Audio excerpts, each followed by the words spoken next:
Everyone, कैसे हैं आप लोग। आज के इस लेक्चर में यानी लेक्चर नंबर 5 में हम एमकॉम पार्ट 2 सेमेस्टर 3 के एडवांस ऑडिटिंग के बारे में यूनिट 1 डिस्कस कर रहे थे, जहाँ पे हमने प्रीवियस लेक्चर में लेक्चर नंबर 4 में एसे 230 डिस्कस किया था। आज के इस लेक्चर में हम स्टैंडर्ड ऑन ऑडिटिंग 240 डिस्कस करेंगे, जो डील करता है auditors responsibility relating to fraud. तो चलिए शुरू करते हैं। सबसे पहले देखते हैं क्या है definition. So Asset 240 deals with auditors' responsibility relating to fraud in an audit of financial statement. किससे डील करता है Asset 240? Auditors' responsibility relating to fraud in the financial statement. It aims to identify and assess risk of material misstatement due to fraud.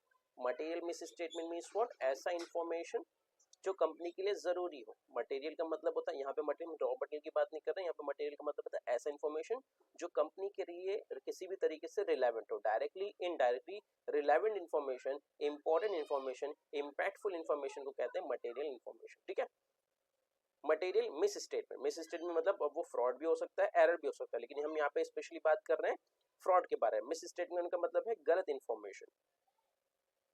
ठीक है। तो it aims to identify and assess the risk of material misstatement due to fraud. तो SA 240 deal करता है, आपको clear हो गया कि वो ऑडिटर्स की रिस्पॉन्सिबिलिटीज रिलेटिंग टू फ्रॉड से डील करता है। चलिए आगे बढ़ते हैं। अब देख लेते हैं इसके स्कोप। एसेट 240 के standard auditing 240 applies to audits of financial statements and guides auditor in addressing fraud risk. Obviously जितनी बड़ी कंपनी होगी उतने रिस्क ज्यादा है फ्रॉड का, जितने कॉम्प्लिकेशंस होंगे उतने ही रिस्क ज्यादा है फ्रॉड का। और इसी तरीके से it emphasis professional scepticism and obtaining sufficient audit evidence. So it emphasis professional scepticism का मतलब है कि किस तरीके से प्रोफेशनल इंथुजियाज्म है, किस तरीके से एक ऑडिटर अपने काम के लिए रिस्पॉन्सिबल होना चाहिए, ईमानदार होना चाहिए, जवाबदार होना चाहिए, and obtaining sufficient audit evidence. Obviously जो ऑडिटर ने एक ऑडिट कंडक्ट किया है उसके लिए क्या प्रोसेस था, क्या प्रोसीजर था, क्या प्लानिंग था, उन सभी के रिगार्डिंग ऑडिटर के पास एविडेंस होना चाहिए। और साथ ही साथ अगर कोई फ्रॉड मिलता है तो उसके रिगार्डिंग भी ऑडिटर के पास एविडेंस होने चाहिए। एविडेंस के रिगार्डिंग हमने ऐसे 230 में यानी प्रीवियस लेक्चर में हमने डिस्कस किया था कि किस तरह से ऑडिट डॉक्यूमेंटेशन में वहां पे हर चीज के लिए डॉक्यूमेंट रखना भी जरूरी होता है। ठीक है। तो एसेट 240 एक आगे का स्टेप है जहां पे एक ऑडिटर फ्रॉड के रिगार्डिंग अपनी ड्यूटीज को फुलफिल करेगा पूरी ईमानदारी के साथ और पूरे प्रोफेशनलिज्म के साथ। चलिए आगे देखते हैं। सबसे पहले आप जानते हैं ऑब्जेक्टिव्स ऑफ ऑडिट क्या है, ऑब्जेक्टिव्स क्यों किया जा रहा है, एसेट 240 को क्यों फॉलो करना चाहिए किसी भी ऑडिटर को। It identify and assess the risk of material misstatement due to fraud. ठीक है। अगर आप एसेट 240 फॉलो करते हैं, कोई भी ऑडिटर एसेट 240 फॉलो करेगा तो उससे क्या फायदा होगा, उससे material misstatement due to fraud और एक ऑडिटर को आसानी से पता चल जाएगा कि कौन से ट्रांजैक्शन को जानबूझ के फ्रॉड हुआ था, उसे एरर दिखाया जा रहा है। ठीक है। या फिर किसी फ्रॉड को छुपाया जा रहा है। ये ऑडिटर अगर एसेट 240 फॉलो करता है तो उसे आसानी से आइडेंटिफाई कर सकता है और फाइंड आउट कर सकता है। Obtain sufficient audit evidence regarding fraud. अब जब ऑडिटर ने फ्रॉड को मिस स्टेटमेंट को पकड़ लिया, जान लिया, समझ लिया, अब वो उसके रिगार्डिंग जो लोग इसमें इन्वॉल्व हैं, जो लोग इस फ्रॉड में, जो डिपार्टमेंट्स, जो पर्सन इसमें इन्वॉल्व है, एक ऑडिटर उसके रिगार्डिंग एविडेंस जमा कर सकता है, कलेक्ट कर सकता है। रिस्पॉन्ड एप्रोप्रिएटली टू सस्पेक्टेड और आइडेंटिफाइड फ्रॉड। ठीक है। ऐसा नहीं कि भाई जिस पर्सन को एक ऑडिटर ने एज अ फ्रॉड या फ्रॉड ट्रांजैक्शन आइडेंटिफाई कर लिया है तो ऑडिटर को उससे दुश्मनी कर लेनी है या उसको पुलिस कंप्लेन कर देनी है, ऐसा कुछ नहीं करना है। ऑडिटर का काम है ऐसे 240 बताते बस के रिगार्डिंग उन्हें proper documents, proper evidence collect करने हैं और उसके साथ सही तरीके से आगे की कार्रवाई कंप्लीट करनी। अब देखते हैं रिस्पॉन्सिबिलिटीज ऑफ ऑडिट। ये ऑडिटर की क्या रिस्पॉन्सिबिलिटी है। सबसे पहले maintain professionalism scepticism, professional scepticism throughout the audit. ऐसा नहीं कि भाई ऑडिटर जिस कंपनी में ऑडिट करने जा रहा है तो वहां पे कोई पहचान वाला मिल गया तो उस कंपनी को अच्छे से ऑडिट ना करे। या अंडर द टेबल कुछ मिल गया तो ऑडिट परफॉर्म ना करे, ऐसा कुछ भी नहीं होना चाहिए, बल्कि एक ऑडिटर को अपनी रिस्पॉन्सिबिलिटीज, अपनी ड्यूटीज को याद रखना है और अकॉर्डिंगली ही ऐसे ही ऑडिट को कंप्लीट करना है और एक अच्छा रिपोर्ट अपने क्लाइंट को सबमिट करना है।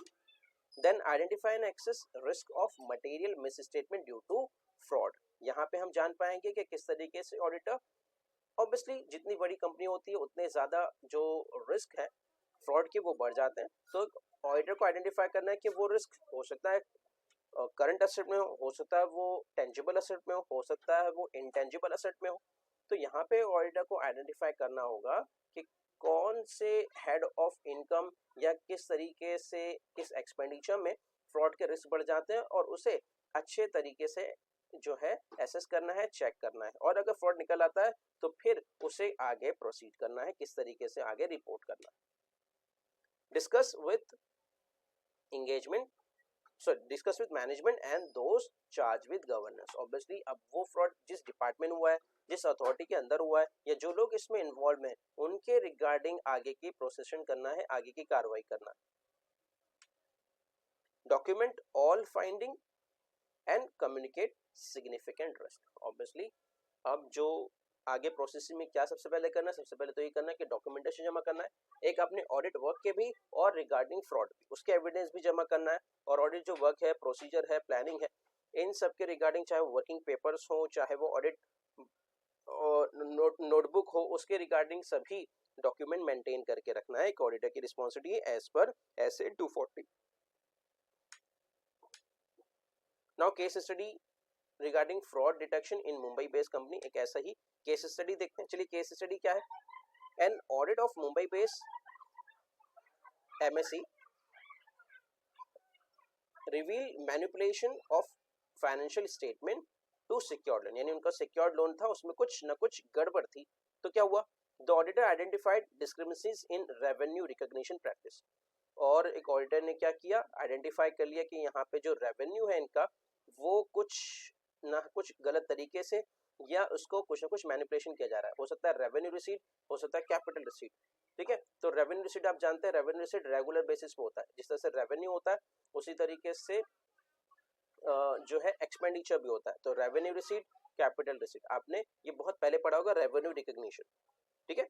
तो इस कंपनी में क्या हुआ, इस कंपनी में ऐसे ही हुआ कि भाई यहाँ पे रेवेन्यू जो था उसमें किसी तरीके से जो डिस्क्रिमिनेशन थी या फर्क था, जो एक अमाउंट एक ऑडिटर ने आइडेंटिफाई किया, और जब आइडेंटिफाई किया कुछ जो एक बड़ा डिफरेंस आया इस रेवेन्यू रिकॉग्निशन। ऑब्वियसली हो सकता है वो रेवेन्यू एक्सपेंडिचर जो रेवेन्यू रिसीट था वो कैपिटल रिसीट, या जो कैपिटल रिसीट था वो रेवेन्यू रिसीट के नाम से रिकॉर्ड किया जा रहा था।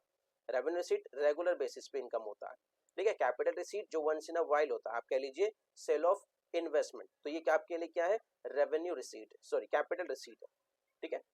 तो इस तरीके से जो रेगुलर बेसिस पे इनकम होता है वो होता है रेवेन्यू रिसीट, और जो वंस इन अ वाइल एक बड़ा इनकम होता है वो कहलाता है कैपिटल रिसीट। तो यहाँ पे इस कंपनी में ये बताया नहीं गया, किसी इतना बताया गया कि भाई रेवेन्यू में कुछ ना कुछ जो डिस्क्रिपेंसी था, जो अमाउंट में जो था वेरिएशन पाया जा रहा था, तो इस कंपनी में पाया गया। तो अब आगे क्या, तो आउटकम क्या है लिखला, the company was flagged for further investigation and loan was recalled, यानी उस कंपनी का जो लोन था वो वापस कर लिया गया, वानी वापस मंगा लिया गया, कंपनी से वसूल कर लिया गया, कैंसिल कर दिया गया, और साथ ही साथ उस कंपनी को आगे कानूनी कार्रवाई के लिए, इन्वेस्टिगेशन के लिए भी जाना पड़ा, यानी कंपनी पे केस भी हो गया, ठीक है। हमें और आपको इस केस स्टडी से क्या पता चलता है, importance of professional scepticism and evidence collection. तो हमें आपको इससे सीखने के लिए मिला कि अगर इस कंपनी का ऑडिटर अच्छे से ऑडिट नहीं करता, रेवेन्यू रिकॉग्निशन सही से इस पॉइंट पे फोकस नहीं करता, तो हो सकता है कंपनी एक ऑडिटर के सामने से ये अपॉर्चुनिटी मिस आउट हो जाती